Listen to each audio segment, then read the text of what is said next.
Bienvenue sur Africa 24 pour cette nouvelle édition du 12-15. Voici les titres. Après un calme relatif, de nouveaux affrontements ont opposé l'armée congolaise et rwandaise à la frontière entre les deux pays. Un militaire congolais est décédé.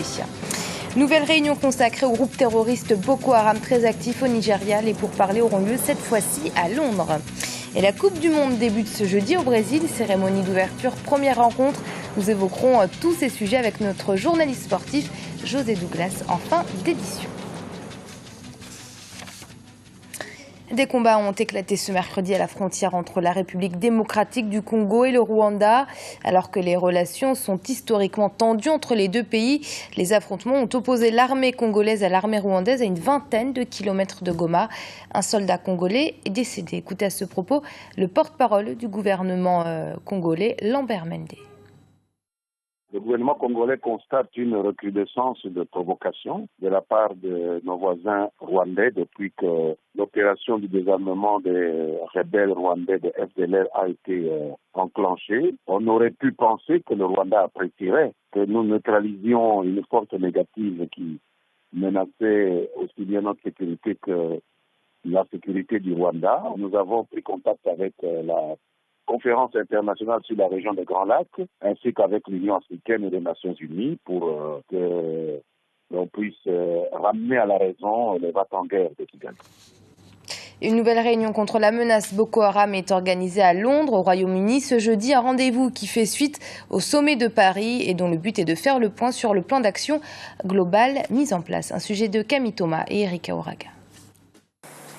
Depuis le sommet de Paris, les pays voisins du Nigeria où sévit en priorité le groupe Boko Haram ont pris des mesures drastiques. Le Tchad, par exemple, a notamment fermé la frontière d'entrée au Cameroun aux motocyclistes spécialisés dans le trafic entre la ville de Kousséri et la capitale tchadienne N'Djamena. Le Cameroun, de son côté, a déployé son armée aux abords de la frontière nigériane et infligé samedi 7 juin une lourde perte à la secte. La victoire militaire de l'autorité camerounaise sur Boko Haram va nécessairement aboutir à une riposte massive, disproportionnée et asymétrique de la part de Boko Haram. À ce titre, il faut une préparation à cette riposte-là. Et les moyens militaires ne sont pas suffisants pour contrer cette riposte. Il faut donc continuer à affirmer l'importance du renseignement et la nécessité d'y accorder les moyens humains et financiers adéquats dans le cadre de cette lutte. Mais également, il faut établir une claire répartition des compétences entre les agences de renseignement, notamment la Direction de la surveillance du territoire, la DGRE et les forces spéciales. Parallèlement au Nigeria, les agissements du groupe se sont multipliés ces derniers jours.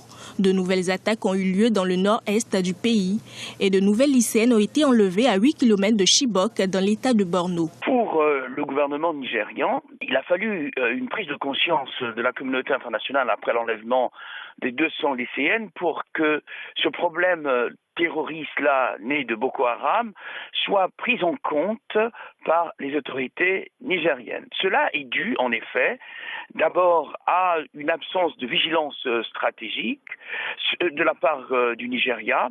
Cela aussi est dû, malgré les nombreux moyens qui ont été consacrés à la lutte contre cette coalition terroriste, on s'aperçoit que le Nigeria n'a jamais réellement réfléchi avec les États voisins sur la façon d'éradiquer complètement Boko Haram. À Londres, le chef de la diplomatie nigériane doit rencontrer ses homologues des pays voisins et des représentants des États-Unis, de la France, du Canada, du Royaume-Uni pour discuter de nouveaux moyens à mettre en œuvre pour lutter contre Boko Haram.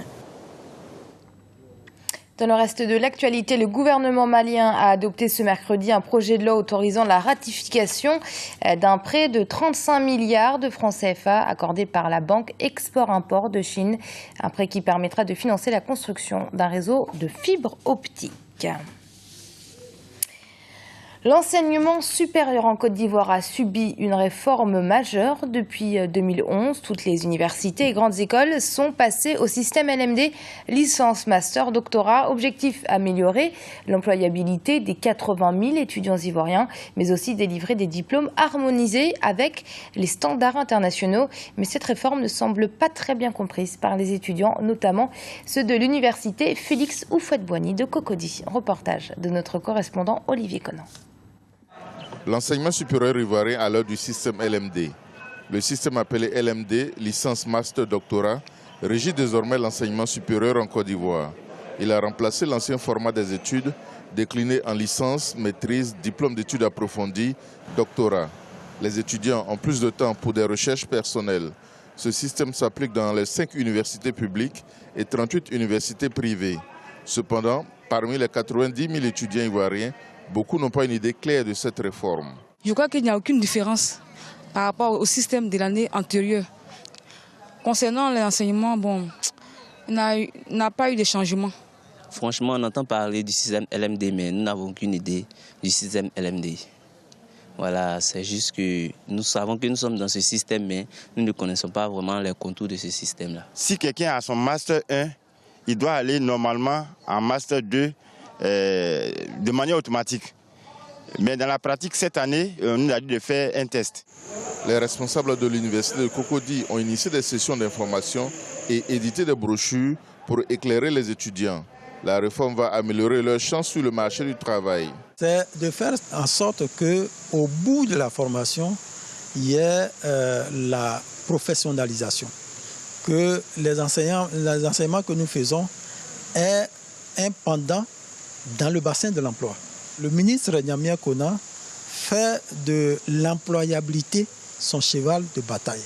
L'employabilité, c'est-à-dire sortir de l'université, avoir un emploi.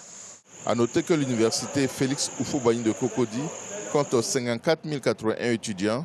On en dénombre 8 484 à Abouba-Djamé, 14 562 à Bouaké, 1864 à Daloa et 1500 à Korogo. José Douglas, vous êtes journaliste sportif à la rédaction, bienvenue. Merci. Alors on va parler avec vous d'un événement très attendu, c'est bien évidemment la Coupe du Monde 2014 qui s'ouvre ce jeudi à Rio avec un premier match qui doit opposer le pays hôte, le Brésil, à la Croatie. Effectivement, donc vous allez le voir sur notre tableau, plein feu sur le groupe A pour débuter ce mondial brésilien et Brésil-Croatie, vous l'avez dit, un match d'ouverture. Ce match qui va donc attirer toutes les attentions malgré les problèmes qu'engendre ce mondial 2014 sur tous ses aspects. Nous vous proposons d'écouter l'un de nos éditorialistes, Sami Mochtabi.